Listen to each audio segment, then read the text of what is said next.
Hello friends, welcome to you all in this lecture. Sorry to friends, मैं PPT नहीं तैयार कर सका because of the scarcity of time. Friends, बिना किसी देरी के हम फार्म लॉ रिपील को डिस्कशन करते हैं. आप सभी जानते हैं फ्रेंड्स कि 29 नवंबर से लेकर 23 दिसंबर तक पार्लियामेंट का विंटर सेशन है. इस सेशन में बहुत सारे बिल्स अमेंडमेंट डिस्कस होने वाले हैं, जैसे banking regulation act, companies act, crypto currency bills, pension acts and so many Morse.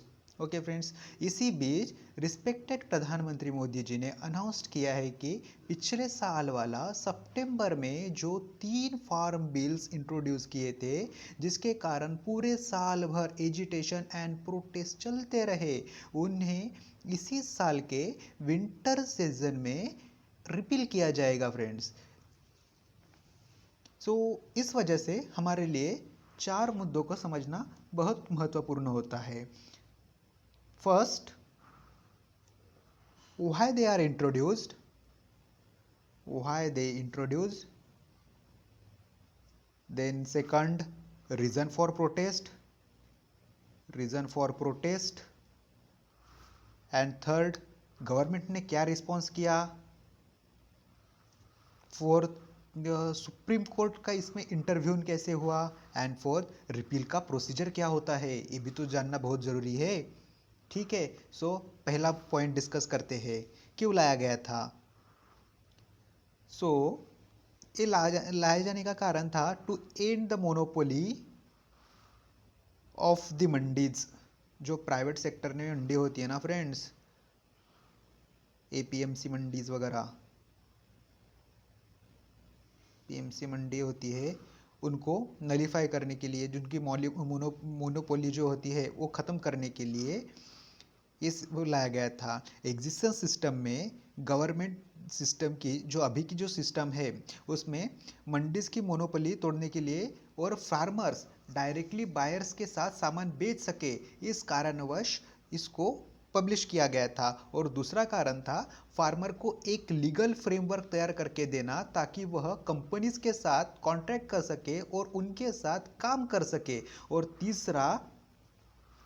तीसरा महत्वपूर्ण कारण ऐसा था कि जो फूड एंड फार्म प्रोड्यूस है, उनको लोकर जो गवर्नमेंट की जो रिस्ट्रिक्शंस रहती है वो अलग अलग स्टेट में अलग अलग होती है, उन्हें हटाना, ताकि एग्रीकल्चर एंड बिजनेस वाले फूड स्टॉक कर सके. ठीक है friends, at the moral of the story ऐसा समझ में आता है कि ये जो फार्म लॉज थे वो किसान के लिए बहुत महत्वपूर्ण थे. ठीक है ना. तो फिर क्वेश्चन आता है कि, और इसमें एक वैल्यू एडिशन ऐसा था कि इसमें ऐसा कहीं नहीं लिखा गया था कि अगर कोई भी दिक्कत आए, कोई भी इशू हो, तो किसी भी कारणवश किसान की लैंड उससे नहीं छीनी जाएगी. बट सभी स्पेकुलेशन की वजह से ये सारा दारोमदार हुआ था, जो आगे हम डिस्कस करने वाले हैं. जैसे कारण फर्स्ट था फ्रेंड, हर स्टेट की अलग अलग मंडीज होती है, जिसके स्टेट्स को फंड मिलते हैं, जिससे स्टेट्स अन्य काम करता है, जैसे बिजली प्रोवाइड करना, रोड बनाना एंड ऑल.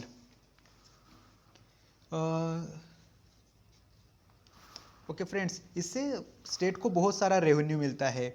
जैसे यह लॉज एपीएमसी मंडी के पैरेलल, ये इस लॉ के वजह से, मतलब इस लॉ की बदौलत एपीएमसी मंडी के पैरेलल प्राइवेट मंडी बनाने की बात करते हैं, जैसा कि एपीएमसी मंडी सफ़र करेगी और स्टेट को जो फंड्स मिलेंगे वह भी बहुत कम हो जाएंगे ना, वो स्टेट्स को भी भारी नुकसान सहन करना पड़ेगा. और हर एपीएमसी मंडी में जो मिडलमैन काम करते हैं उनकी भी नौकरियां चली जाती है. इस कारणवश इन्हें विरोध किया था. मैं आपको एग्जाम्पल देके समझाता हूँ फ्रेंड्स. ऐसे इसमें क्या कहा, इस एक्ट की वजह से जैसे पैरेलल सिस्टम तैयार होगा. ठीक है, हम जानते हैं कि सबसे पहले जब गूगल पे एंड फ़ोन पे जब आए थे, तब क्या हुआ था फ्रेंड्स, तभी उन्होंने कैशबैक देना चालू किया था. उसकी वजह से जो लोकल शॉपकीपर्स थे जो लोकल शॉपकीपर्स थे उनका धंधा तो मंदा हो गया, ठीक है। अगर इस यही ऐसा एक कारण है, अभी लोग तो ऑनलाइन ऑनलाइन ही रिचार्ज करते हैं, पर अभी गूगल पे कैशबैक नहीं देता है ना फ्रेंड्स। आप मैं क्या कहना चाहता हूँ आप समझ रहे होंगे। अम, और दूसरा कारण ऐसा था कि जो एपीएमसी मंडीज़ है, जो एपीएमसी मंडीज़ होती है, उनके बाहर जो किसान ट्रैक्टर लेके आता है और एपीएमसी मंडी में आपने देखा होगा कि 7 दिन लगते हैं, और जो ट्रैक्टर पे जो किसान माल लेके आता है, जो सामान लेके आता है, जो कंटेनमेंट लेके आता है, तो उसे डर रहता है कि पानी बारिश आ जाए, आ ना जाए, ताकि वो माल भी खराब ना हो जाए। इसके लिए जो यहाँ पे एक आदमी बैठा रहता है, सेठ जी, वो कॉन्ट्रैक्टर जैसा रहता है, और वो कहता है जैसा एपीएमसी का फॉर एग्जांपल रेट हो 1000 रुपीज़, ठीक है, हाँ सॉरी 100 रुपीज़ पकड़ते हैं, 100 रुपीज़ पकड़ते हैं। सो ये अगर एपीएमसी में लेके जाता है तो 100 रुपीज़ मिलेंगे इसको। तो ये बायर क्या करता है, जो बीच में मिडल मैन होता है, मिडल मैन कहता है देख भाई मैं तुम्हें 80 रुपये देता हूँ और कैश देता हूँ। और एक किसान सोचता है कि 80 रुपये मिल रहे हैं मुझे और वो भी कैश मिल रहे हैं, खामखा मैं 20 रुपये का लालच क्यों करूँ। तो उससे अच्छा वो इस इंसान को दे देता है, जो मिडल मैन होता है, तो मिडल मैन को दे देता है, और ये मिडल मैन यहाँ पे 20 रुपये की कमाई करता है। ऐसे बहुत से किसानों के साथ ऐसा किया जाता है। सो उसके एक मिडल मैन हो गया, उसका भी पेट पानी हो गया। सो ये एक्ट में जो मिडल मैन थे वो पूरे हट जाते थे, इसलिए उनका भी यहाँ पे नुकसान होता था। इस कारण से उन्होंने भी इस एक्ट को विरोध किया था। और अभी देखते हैं कि गवर्नमेंट ने इसका एजिटेशन से लेकर क्या रिएक्शन रहा, उनका क्या अन्य टॉपिक था, ठीक है। टाइमलाइन के द्वारा हम देखते हैं फ्रेंड्स। 5 जून 2020 को 3 लॉज इंट्रोड्यूस किए गए, जो फार्म लॉज है वो, ठीक है। देन 25 सितंबर को इन बिल्स का अपोज करते हुए ऑल इंडिया किसान संघर्ष कोऑर्डिनेशन कमेटी ने भारत बंद अनाउंस किया। एंड उसके 2 दिन बाद 27 सितंबर को प्रेसिडेंट ने इस फार्म लॉज पर साइन किया और ये फार्म लॉज बन गए, ठीक है फ्रेंड्स। जिन इसके बाद 25 नवंबर को पंजाब, हरियाणा एंड बाकी स्टेट ने अपना प्रोटेस्ट दिखाने के लिए दिल्ली चलो मूवमेंट शुरू करते हैं फ्रेंड्स। यह सब कुछ देखते हुए 3 और 5 दिसंबर, ठीक है फ्रेंड, 3 और 5 दिसंबर गवर्नमेंट ने आगे स्टेप लेकर बातचीत करने का फैसला लिया और first and second round conference किया फ्रेंड्स, ठीक है, टॉक की, जिसके नतीजे कुछ सकारात्मक सामने नहीं आए। गवर्नमेंट का रिस्पॉन्स आता है कि चलो ठीक है हम इस पर अमेंड करते हैं, लेकिन जो यूनियंस थे उनका कहना था कि लॉ रिपील ही होने पर हम मानेंगे, उसके बिना नहीं। इसके बाद 11 दिसंबर 2020 को भारतीय किसान यूनियन ने सुप्रीम कोर्ट में 3 लॉज के अपोजिट में वैलिडिटी से लेकर केस फाइल किया था फ्रेंड। इसके बाद 12 जनवरी को सुप्रीम कोर्ट ने इन लॉज के इम्प्लीमेंटेशन पर रोक लगा दी और 4 मेंबर की एक कमेटी सेटअप की, ताकि दोनों पक्षों को लेकर बात हो सके, दोनों पक्ष आपस में बात कर सके और ताकि दूजा भाव ना रहे। और इसके बाद 26 जनवरी को लॉज रिपील करने के लिए ट्रैक्टर रैली की परेड ऑर्गेनाइज की गई, जहां हजारों प्रोटेस्टर एंड पुलिस की बीच झड़प होती है फ्रेंड्स, ठीक है, हम सब जानते हैं उसके बारे में, जिन बहुत ज़्यादा कैओस हो गया था उस समय।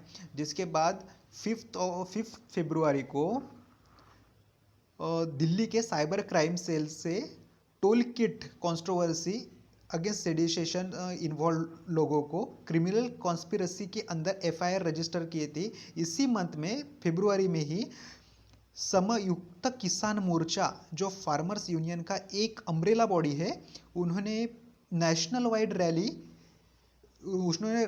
वाइड रेल लोको कार्यक्रम शुरू किया था, जिसके कारण बहुत सारे ट्रेन्स रोकी गई थी। देन 27 मई 2020 को भारतीय किसान यूनियन लीडर के जो लीडर है, उन्होंने